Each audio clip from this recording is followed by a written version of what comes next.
Hello viewers, আশা করি আপনারা সবাই ভালো আছেন। তো আজকে আমি আপনাদেরকে দেখাবো কিভাবে নারকেলের মাংস তৈরি করতে হয়। প্রথমে আমরা অল্প কিছু পরিমাণ নেব কাজু বাদাম, এরপর আমরা নেব কাঠবাদাম, এরপর আমরা অল্প পরিমাণে নেব নারকেল। এইগুলো আমরা ব্লেন্ডিং করে রেখে দেবো, আপনারা চাইলে বেটে দিতে পারেন।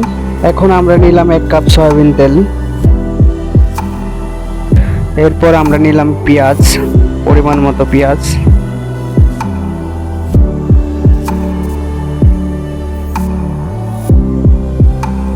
এখন এই পেঁয়াজগুলো একটু নাড়াচাড়া করে ভাজা হয়ে গেলে আমরা এগুলো উঠিয়ে নেব।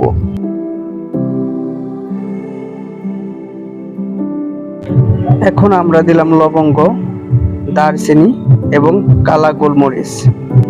1 কাপ রসুন এবং আদা বাটা দিলাম। এখন এইগুলো আমরা একটু নাড়াচাড়া করে দেব। 1 চামচ মরিচের ফাঁকি, 1 চামচ সজের ফাঁকি এবং পরিমাণ মতো একটু লবণ। এরপর আমরা এটাকে খুব ভালোভাবে নাড়াচাড়া করে দেব। 1 বাটি মুরগির মাংস দিলাম, এটাকে আমরা খুব ভালোভাবে নাড়াচাড়া করে খুব সুন্দরভাবে মিক্সিং করে নেব।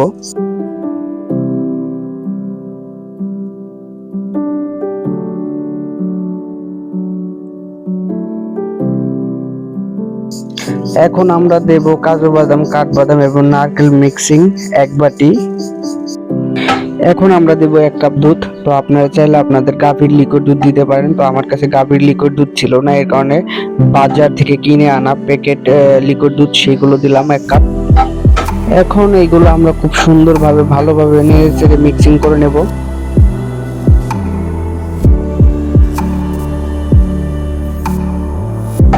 তো ভিউয়ার্স, আমরা অনেকক্ষণ নাড়াচাড়া করার পর আমাদের পূর্বে যে ভাজা পেঁয়াজগুলো ছিল সেইগুলো আমরা দিয়ে দিলাম।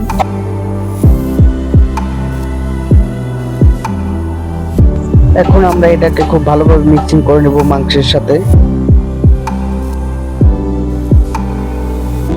আমাদের মিক্সিং শেষ হয়ে গেলে আমরা এটা ঢাকনা দিয়ে ঢেকে দেব কিছুক্ষণের জন্য।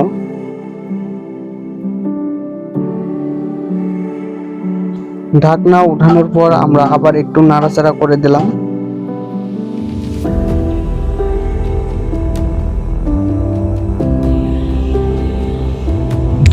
এইবার আমরা দেব জিরার ফাঁকি,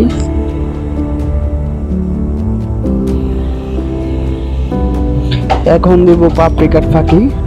তো ভিউয়ার্স, আমাদের সব উপকরণ দেওয়া শেষ। তো এবার আমরা এটাকে খুব ভালোভাবে নাড়াচাড়া করে দেব। তো ভিউয়ার্স, আমার এই ভিডিওটি যদি আপনাদের ভালো লাগে থাকে তাহলে লাইক, সাবস্ক্রাইব এবং শেয়ার করে আমার পাশে থাকবেন। ধন্যবাদ সবাইকে। আল্লাহ হাফেজ।